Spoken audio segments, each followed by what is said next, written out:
Ενώ μαζί του είναι παιχνίδι και όντως χαρά η δουλειά γιατί δουλεύεις, έτσι.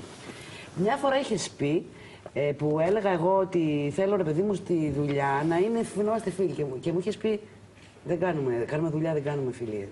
Αυτό που είναι λίγο οξύμορο θέλω να μου εξηγήσεις λιγάκι. Ναι. Είναι λίγο αντιφατικό. Βέβαια μιλάγαμε για το θέατρο, δεν μιλάγαμε για τηλεόραση. Γιατί όταν λέμε φιλία στη δουλειά μας, συνήθως εδώ στη χώρα μας, εννοούμε ότι είναι μια παιδική χαρά.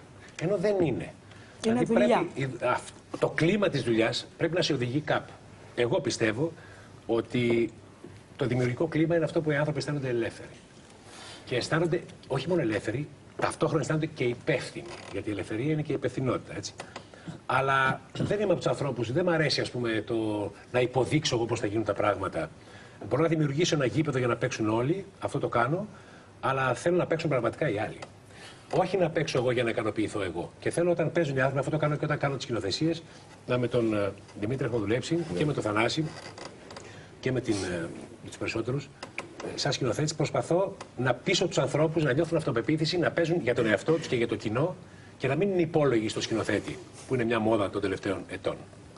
Δηλαδή να παίζουν για τους εαυτούς τους και να παίζουν κυρίως για αυτούς που πληρώνουν. Αυτή είναι η άποψη δική μου. Εγώ είμαι υπόλογος μόνο στους τηλεθεατές όταν κάνω τηλεόραση. Σε κανέναν άλλο. Και εκείνο που έχει σημασία στη δική μας δουλειά, εάν μας δεις εμείς να ανεβάζουμε κομμωδία, να δεις με πόσο σοβαρό τρόπο το ανεβάζουμε, πόσο υπεύθυνα γίνεται αυτή η δουλειά.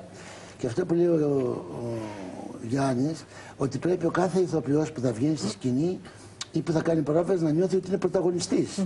Να μην νιώθει ότι είναι πίσω από τον άλλον, πίσω από τον άλλον. Να μπορεί να αποδώσει όσο δυνατόν περισσότερο. Εγώ δικό μου παράδειγμα που έλεγα ντρεπόμουν να βγω στη σκηνή στις πρόβες πάνω. Αχ, τι θα πούνε οι ηθοποιοί, τι θα πούνε οι συνάδελφοι, θα του παίξω. Και κάποια στιγμή είπα στον εαυτό μου, κάτσε φρόνημα. Και βγήκα και έκανα τον πρωταγωνιστή. Και θέλω να πω ότι πρέπει να κάνουν έτσι, να έχουν αυτή την αυτοπεποίθηση που λέω. Αυτό που λέω εγώ είναι πολύ μεγάλη κουβέντα. Είναι νομίζω η παιδική αρρώστια του θεάτρου μας, των ηθοποιών, των συναδέλφων μας. Δηλαδή μαθαίνουν από τις σχολές να είναι υποτελείς. Σε διάφορους γκουρού που σε διάφορους άσχετους που έχουν μαζευτεί δίπλα από την πληγή, γιατί το θέατρο και η τέχνη είναι μια πληγή. Εμείς είμαστε μέσα σε αυτή. Εμείς είμαστε πιο σεμνοί από όλους. Όλοι οι άλλοι είναι πολύ αλαζόνες, τα ξέρουν όλα και είναι όλοι με πάρα πολύ ύφος. Και εμείς είμαστε υπόλογοι σε αυτούς αντί να είμαστε υπόλογοι μόνο στο κοινό. Με ενδιαφέρει πάρα πολύ τι θα εισπράξει ο θεατής ερχόμενος στο θέατρο, δηλαδή ή και στην τηλεόραση όταν κάνουμε σειρές, αλλά στο θέατρο είναι γιατί είναι άμεση επικοινωνία. Έτσι. Το θέατρο είναι. Ναι. Και κυρίως επειδή θα το δει και θα φύγει. Ενώ η τηλεόραση μπορεί να επαναληφθεί, είναι κάτι πιο αναλώσιμο, να το πω έτσι. Το θέατρο απαιτεί άλλου είδους επικοινωνία. Πιο ουσιαστική. Και εγώ πιστεύω ότι οι άνθρωποι έρχονται στο θέατρο γιατί έχω εγώ κάτι να τους πω. Εάν εγώ δεν είμαι έτοιμος να τους το πω και είμαι φοβισμένος, οι άνθρωποι δεν έχουν. Άρα η αυτοπεποίθηση πάνω απ' όλα. Το θέατρο είναι μια πολιτική πράξη, άποψη δική μου. Δεν μπορείς να βγαίνεις δηλαδή και να είσαι ένα παιδάκι που ζητάει συγγνώμη. Οι θεατές δεν θέλουν τέτοιους ανθρώπους. Θέλουν να βλέπουν κάποιον να τους πει μια ιστορία. Έχουν πληρώσει, βάζουν τη φαντασία τους να λειτουργήσει και πολλές φορές εμείς στη σκηνή δεν τη βάζουμε. Φοβόμαστε, είμαστε υπόλογοι στο σκηνοθέτη, γιατί είναι και αυτή η μανία του σκηνοθέτη. Του αυτού που ξέρει. Το έχει πει 3 φορές, παιδιά. Αυτό κάτι τον πονάει. Κάτι τον πονάει. Ναι, όχι δεν πονάει, δεν πονάει καθόλου. Απλώς με πονούν οι θεατές. Και επίσης, από το εξής πράγμα, δεν πρέπει οι ηθοποιοί να είναι επιδειξίας. Τον δυνατοτή, να επιδεικνύει τις δυνατότητες. Κοιτάξτε, τη ώρα που χορεύω, άστα να το ανακαλύψει ο θεατής αυτό. Δεν τη ώρα που τα λέω, τη ώρα που τραγουδάω, τη ώρα που κινούμε, ας πούμε. Αυτό πρέπει να το ανακαλύψει ο θεατής και δεν σε αγαπάει γιατί σε ανακαλύπτει και σε αποκαλύπτει.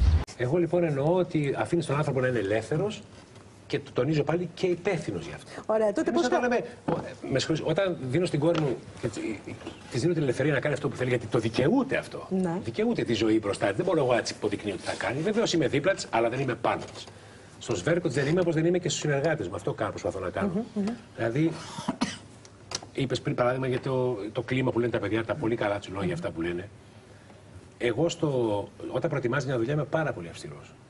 Κυρίως σε θέματα, ο Βουτσάς είναι έτσι. Είναι παράδειγμα για μένα. Το θέατρο είναι μια δημοκρατική δουλειά που πρέπει να κυβερνιέται δικτατορικά. Σε θέματα δηλαδή τάξης, πειθαρχίας, δεν μπορεί να υπάρχει ένα σκορποχώρι το οποίο είναι και καλά, ας πούμε, πάρα πολύ δημοκρατικό και ελεύθερο. Αυτό είναι εκμετάλλευση της δημοκρατίας, δεν είναι δημοκρατία.